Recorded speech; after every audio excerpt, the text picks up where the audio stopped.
Chapter 28 Carrying Machines.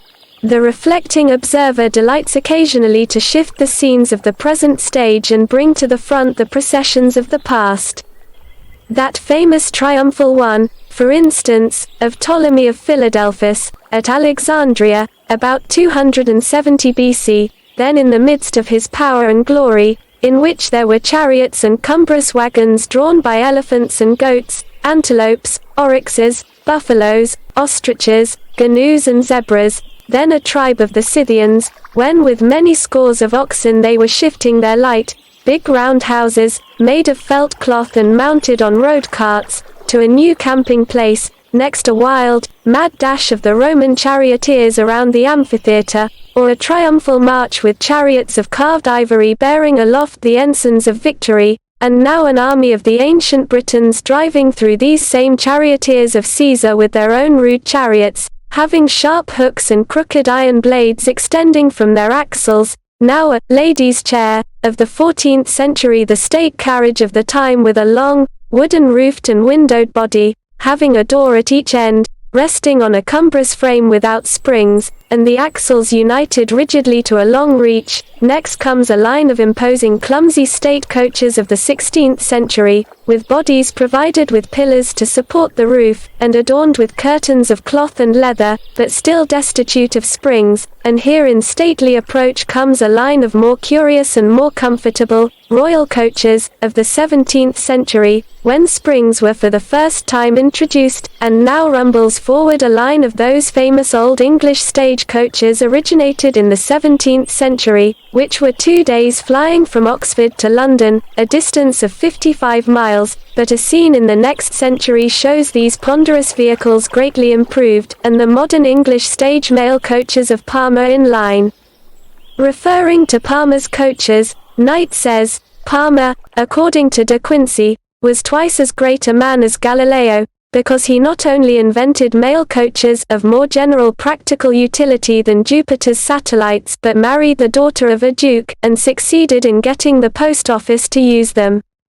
This revolutionized the whole business.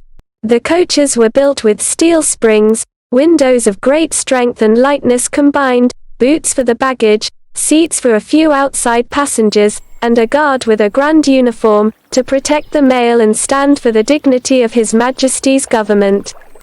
By the system of changing horses frequently great speed was attained, and the distance from Edinburgh to London, 400 miles, was made in 40 hours. Other lines of coaches, arranged to carry double the number of passengers outside than in, 14 to 6, were made heavier, and took the road more leisurely. The carts and conveyances of the poor were cumbrous, heavy contrivances, without springs, mostly two-wheel, heavy carts. The middle classes at that time were not seen riding in coaches of their own, but generally on horseback, as the coaches of the rich were too expensive, and the conveyances of the poor were too rude in construction, and too painful in operation. Let the observer now pass to the largest and most varied exhibition of the best types of modern vehicles of every description that the world had ever seen, the International Exhibition at Philadelphia in 1876, and behold what wonderful changes art, science, invention, and mechanical skill had wrought in this domain. Here were the carriages of the rich, constructed of the finest and most appropriate woods that science and experience had found best adapted for the various parts, requiring the combination of strength and lightness, the best steel for the springs, embodying in themselves a world of invention and discovery, and splendid finish and polish in all parts unknown to former generations. Here, too, were found vehicles of a great variety for the comfort and convenience of every family, from the smallest to the largest means. The farmer and the truckman were especially provided for. One establishment making an exhibition at that time, employed some 600 or 700 hands, 400 horsepower of steam, turning out 60 wagons a day, or one in every 10 minutes of each working day in the year. Here England showed her Victoria, her brooms, landauers, phaetons, sporting carts, wagonettes, drays and dog carts, Canada her splendid sleighs, France her superb barouches, carriages, double-top sociables, the celebrated Collins patent axle trees and springs, Germany the best carriage axles, springs and gears, Russia its famous low-wheeled fast-running carriages, Norway its carrioles, or sulkies, and sleighs strongly built, and made of wood from those vast forests that ever abound in strength and beauty. One ancient sleigh there was, demurely standing by its modern companions, said to have been built in 1625, and it was still good. America stood foremost in carriage wheels of best materials and beautiful workmanship, bent rims, turned and finished spokes, mortised hubs, steel tires, business and farm wagons, carts and baby carriages. Each trade and field of labor had its own especially adapted complete and finished vehicle. There were hay wagons and hearses, beer wagons and ice carts, doctors' buggies, express wagons, drays, package delivery wagons, peddlers' wagons with all the shelves and compartments of a miniature store, skeleton wagons, and sportsmen's, and light and graceful two- and four-wheelers. Beautiful displays of bent and polished woods, a splendid array of artistic, elegant, and useful harnesses, and all the traps that go to make modern means of conveyance by animal power so cheap, convenient, strong and attractive that civilization seemed to have reached a stop in principles of construction of vehicles and in their materials, and since contents itself in improving details. To this century is due the development of that class of carriages, the generic term for which is velocipedes, a word which would imply a vehicle propelled by the feet, although it has been applied to vehicles propelled by the hands and steered by the feet. This name originated with the French, and several Frenchmen patented velocipedes from 1800 to 1821. Tricycles having 3 wheels, propelled by the hands and steered with the feet, were also invented in the early part of the century. The term bicycle does not appear to have been used until about 1869.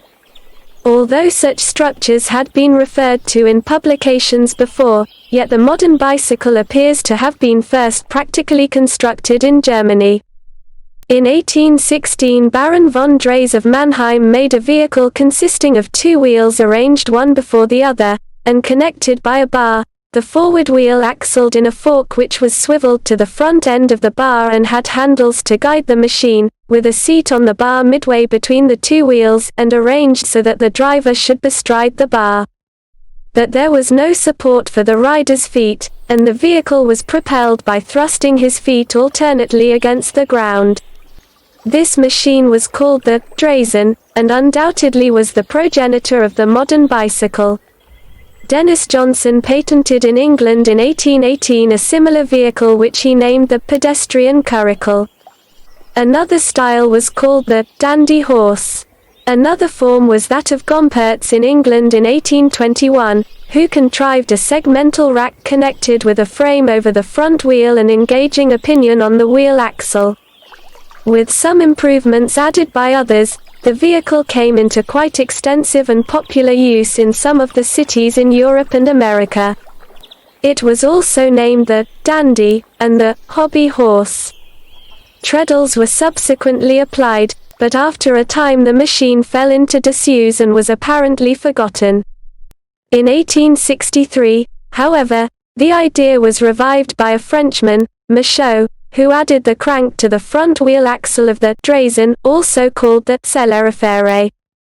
In 1866 Pierre Lallemand of France, having adapted the idea of the crank and pedal movement and obtained a patent, went to America, where after 2 years of public indifference the machine suddenly sprung into favor. In 1869 a popular wave in its favor also spread over part of Europe, and all classes of people were riding it. But the wheels had hard tires, the roads and many of the streets were not smooth, the vehicle got the name of the bone breaker and its use ceased. During the few years following some new styles of frames were invented. Thus some very high wheels, with a small wheel in front, or one behind, wheels with levers in addition to the crank, etc., and then for a time the art rested again. Someone then recalled the fact that Macmillan, a Scotchman, about 1838 to 1841, had used two low wheels like the Drazen, with a driving gear, and that D.L., also of Scotland, had in 1845 made a similar machine. Parts of these old machines were found and the wheel reconstructed. Then in the 70s the entire field was thrown open to women by the invention in England of the drop frame, which removed completely the difficulty as to arrangement of the skirts and thus doubled the interest in and desire for a comfortable riding machine. But they were still, to a great degree, bone breakers.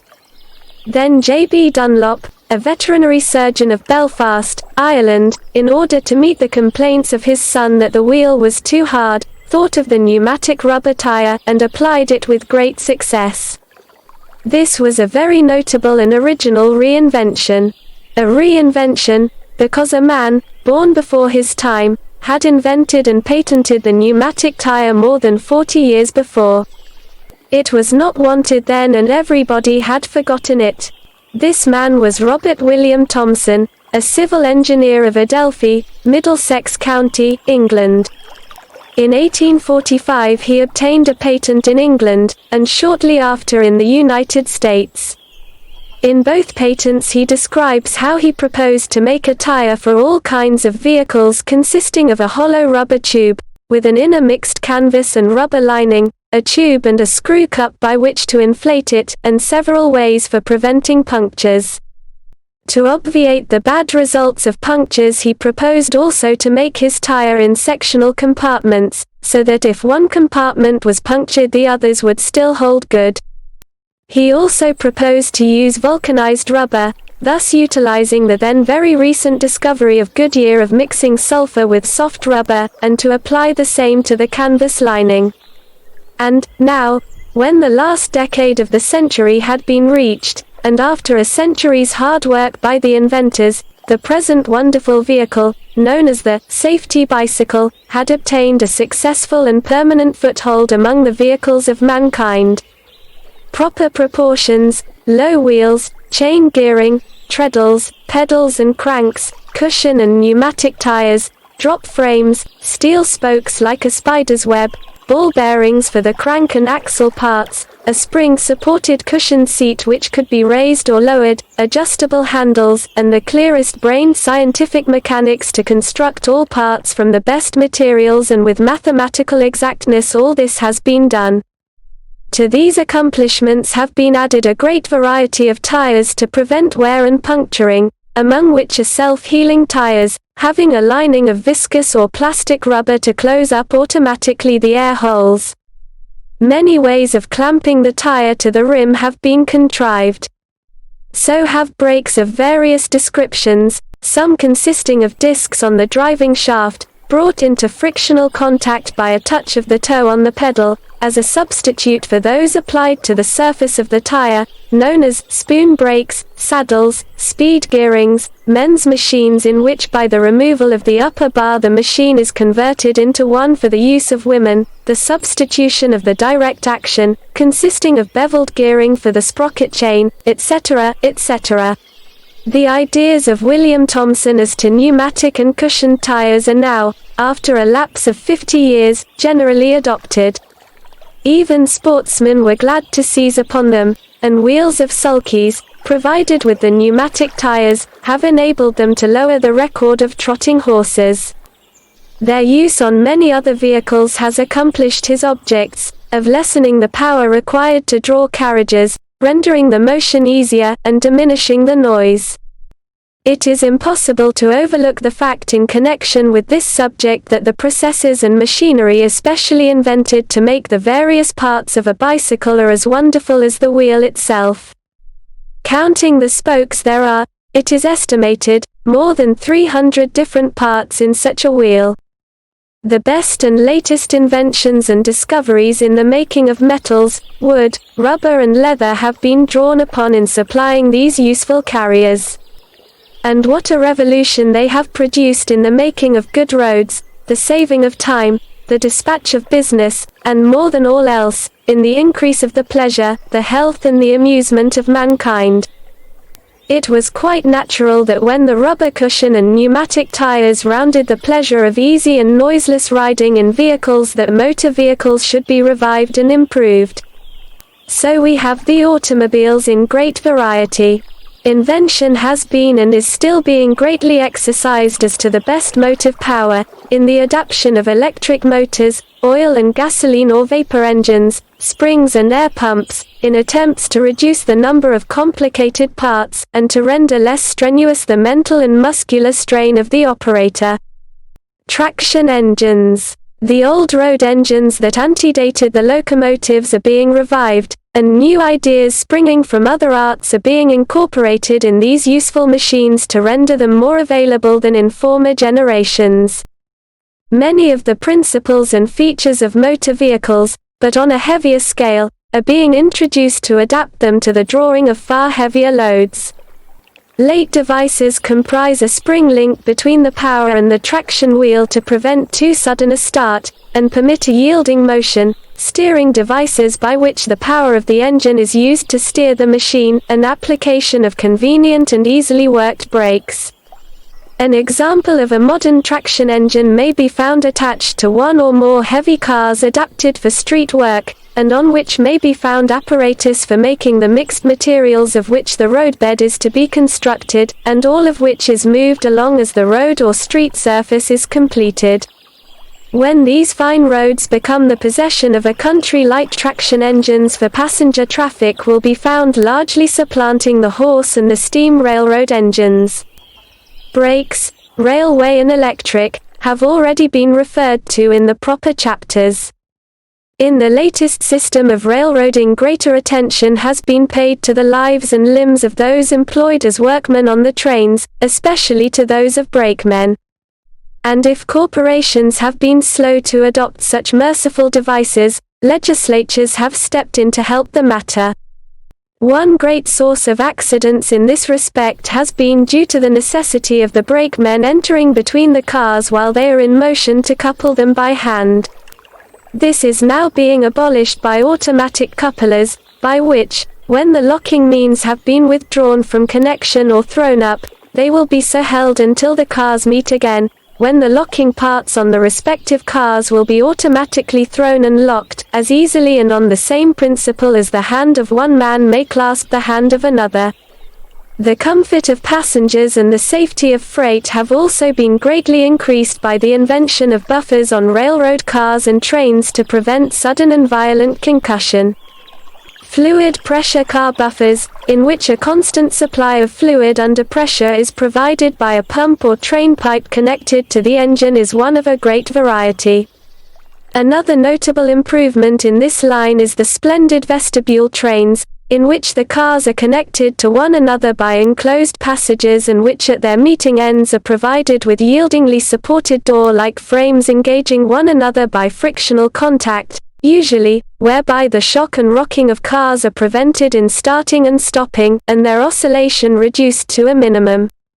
As collisions and accidents cannot always be prevented, car frames are now built in which the frames are trussed, and made of rolled steel plates, angles, and channels, whereby a car body of great resistance to telescoping or crushing is obtained.